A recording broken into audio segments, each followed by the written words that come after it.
नमस्ते, आप सिटीन टाइम्स देख रहे हैं। सोशल मीडिया का विश्वसनीय दो प्लेटफॉर्म यूट्यूब और फेसबुक पर आप मुझे लगातार राजनीतिक चर्चा, अपराध की खबरें, सामाजिक सरोकार से जुड़ी हुई वीडियोस पर चर्चा करते हुए देखते हैं। 2024 का लोकसभा चुनाव और उस पर भागलपुर लोकसभा सीट बेहद दिलचस्प बनता जा रहा है। स्थितियां बदलती जा रही है। समय जैसे जैसे नज़दीक आता जा रहा है वैसे वैसे सिनेरियो और सीन दोनों बदलते जा रहे हैं। इस समय इंडिया का लड़ाई एनडीए के साथ है। एक तरफ स्वर्ण जाति के उम्मीदवार हैं तो दूसरी तरफ पिछड़ा जाति के उम्मीदवार हैं। एनडीए से अजय मंडल हैं तो इंडिया से अजीत शर्मा है। अजीत शर्मा को इस बार कांग्रेस ने टिकट दिया है। यहाँ पर ये सारी बातें हम सब जानते हैं। अब सवाल ये है कि अजय मंडल 2019 के उस चुनाव से 2024 के इस लोकसभा चुनाव को जोड़ करके देख सकते हैं। क्या उसके लिए रास्ता उतना ही आसान है जिस समय 2019 की मोदी लहर में उसकी नैया लगभग 3.25 लाख वोटों से पार हो गई थी? क्या स्थितियां अजय मंडल के अनुकूल इस वक्त है? तो राजनीतिक विश्लेषक के इस प्रश्नों के उत्तर में बड़े ही ठहराव से जवाब देते हैं कि अजय मंडल इस समय चुनाव में पसीना बहा रहे हैं। जाहिर है कि स्थितियां बेहद और बहुत अनुकूल अजय मंडल के नहीं हैं। राजनीतिक विश्लेषक ये भी कहते हैं कि भागलपुर लोकसभा सीट पर जीत और हार का जो अंतर होगा महज कुछ हजार वोट का होगा।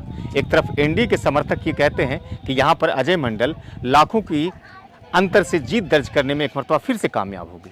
लेकिन इसके पीछे राजनीतिक विश्लेषक कहते हैं कि अजय मंडल की सक्रियता पब्लिक के बीच में थोड़ी कम हुई, जिसकी वजह से उसे चुनाव में थोड़ी मेहनत करनी पड़ रही है। लिहाजा अजय कुमार मंडल का 2024 में वो स्थिति नहीं है जो 2019 में हुआ करता था।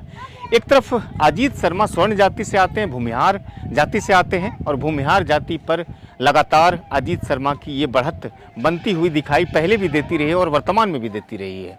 चूंकि भूमिहार जाति की अगर वोट की हम बात करें इस लोकसभा सीट पर तो कहते हैं कि 60 से 70 हज़ार वोट यहाँ पर है। और चूंकि अजीत शर्मा स्वर्ण जाति से आते हैं लिहाजा उसकी ये कोशिश लगातार हो रही है कि स्वर्ण वोट पर कैसे सेंध लगाया जाए। चूंकि हमेशा से स्वर्ण वोट जो है वो एनडीए की तरफ शिफ्ट करता है, यानी कि मोदी जी की तरफ शिफ्ट करता है। अजीत शर्मा चूंकि भूमिहार जाति से आते हैं और कोशिश उसकी ये है कि स्वर्ण जाति के वोट को ज़्यादा से ज़्यादा शिफ्ट अपनी तरफ कराया जाए। चूंकि बिहपुर विधानसभा से इसका व्यक्तिगत लगाव भी है और कहते हैं कि जो क्षेत्रीय राजनीति है, क्षेत्रीय राजनीति के बड़े खिलाड़ी माने जाते हैं अजीत शर्मा।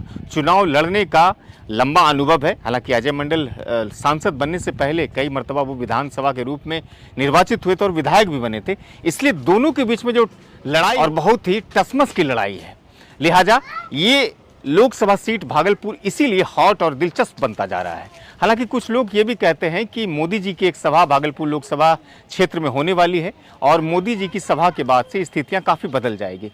इस समय वर्तमान में जो स्थितियां हैं एनडीए के, वो खासतौर से मारवाड़ी जो व्यवसायिक तबका है वो काफ़ी नाराज अजय मंडल से चलते हैं। जब फील्ड में आप घूमते हैं, जब लोगों से बात करते हैं तो अजय मंडल के विषय में नाराज़गी व्यक्त करते हैं। कहते हैं कि वो लोगों के बीच में सक्रिय नहीं रहे। कोरोना काल की बात करिए या फिर दूसरी अन्य चीज़ों की बात करिए तो वहाँ पर वो सक्रिय नहीं हुए। लिहाजा इसीलिए इस चुनाव में उसे बहुत ज़्यादा पसीना बहाना पड़ रहा है। उसका एक एडवांटेज अजीत शर्मा को मिल रहा है। अगर हम विधानसभा की बात करें तो स्थानीय विधायक के तौर पर अजीत शर्मा ने यहाँ पर कई टर्म के चुनाव जीते हैं। भागलपुर विधानसभा से वो विधायक रहे हैं, इसलिए इस विधानसभा में अजीत शर्मा का बढ़त काफ़ी बनता हुआ दिखता है। वहीं नाथनगर विधानसभा की बात करें तो वहाँ पर भी अली अशरफ सिद्दीकी है वर्तमान में, इसलिए वहाँ पर भी एमवाई का एक ज़बरदस्त समीकरण है। लिहाजा अजीत शर्मा उस विधानसभा में बढ़त बनाते हुए दिखते हैं। कहलगांव विधानसभा की अगर हम बात करें तो उसमें गोराडी एक प्रखंड है और गोराडी प्रखंड में कहते हैं कि वहाँ पर भी अजीत शर्मा इस समय बनाता हुआ दिखता है। राजनीतिक विश्लेषक ये भी कहते हैं कि अगर यादव और मुसलमान 60% वोट करते हैं 2024 के लोकसभा चुनाव में तो अजीत शर्मा चुनाव जीतने में कामयाब होंगे। लिहाजा यादव और मुसलमान यानी मुस्लिम दो ऐसे वोटर्स हैं जो कि बड़ी आबादी, बड़ी संख्या है भागलपुर लोकसभा सीट पर, और दोनों ही जाति यानी कि यादव और मुसलमान जो जाति है वो कहीं न कहीं इंडिया की तरफ उसका झुकाव रहता है। एमवाई का समीकरण है, इसलिए अजीत शर्मा को इसका एक बड़ा बेनिफिट मिलेगा। अब सवाल ऐसे में ये उठता है कि आखिर जीत दर्ज कौन करेगा? ये बेहद ही कठिन प्रश्न है और इस प्रश्न को हम हल करें, लेकिन उसके लिए हम सबको इंतजार करना होगा।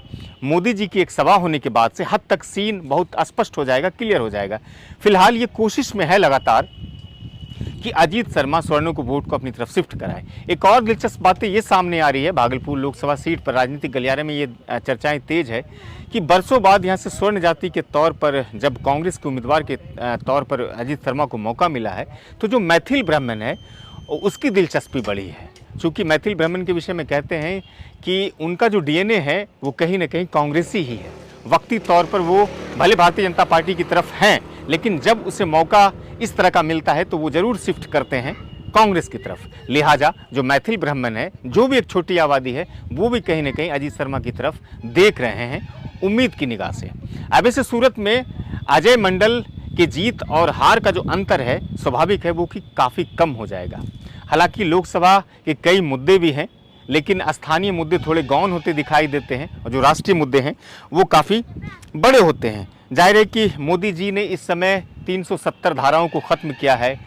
राम मंदिर जैसे एक बड़े मुद्दे इस समय उत्तर पट्टी में है और मोदी जी का हमेशा से जादू मैजिक चलता रहा है उत्तर पट्टी में खासतौर से। लिहाजा लड़ाई बेहद दिलचस्प है भागलपुर लोकसभा सीट पर कि कौन सा प्रत्याशी चुनाव जीतने में कामयाब होगा। 40 लोकसभा की जो यहाँ पर सीट है बिहार में, हर सीटों पर लड़ाई इस समय ज़बरदस्त चल रही है। लेकिन कुछ लोग ये कहते हैं कि लड़ाई दिलचस्प जरूर चलती है, लेकिन इस समय और इस बार इंडिया गठबंधन भी बेहतर परफॉर्मेंस करेगा। हम बात अगर बिहार के स्तर की करें तो यहाँ पर 25 सीट लगभग एनडीए को देती है और 15 सीट जो वो इंडिया को जीत दर्ज कराती है। लिहाजा 40 में से 15 एनडीए जीतने में कामयाब होगी, माफ़ करेंगे इंडिया जीतने में कामयाब होगी, और 25 जो है वो एनडीए जीतने में कामयाब होगी। इसलिए ये कहा जा रहा है कि हर सीट पर लड़ाई बेहद एक तरह का कह सकते हैं कि रोमांच भरा होगा। और चूंकि हम सभी जानते हैं कि दिल्ली की जो सिंहासन है, जो गद्दी है, वो बिहार से होकर के ही गुजरती है और राजनीति के गलियारे में या फिर राजनीतिक क्षेत्र में कहते हैं कि बिहार गेटवे ऑफ इंडिया कहलाता है। इसलिए इस समय बिहार के हर लोकसभा सीट पर रोमांच बना हुआ है और इस समय सबकी निगाहें टिकी हुई है कि क्या मोदी जी तीसरी मर्तबा भी चुनाव जीतने में और प्रधानमंत्री बनने में कामयाब हो पाएंगे। धन्यवाद। ये जानकारी आपको सिटी टाइम्स के माध्यम से मिल रही थी। मैं आप लोगों से आग्रह करूंगा कि हमारे यूट्यूब चैनल को सब्सक्राइब कर लीजिएगा। फेसबुक पर भी पेज है, वहाँ फॉलो और लाइक करना मत भूलिए।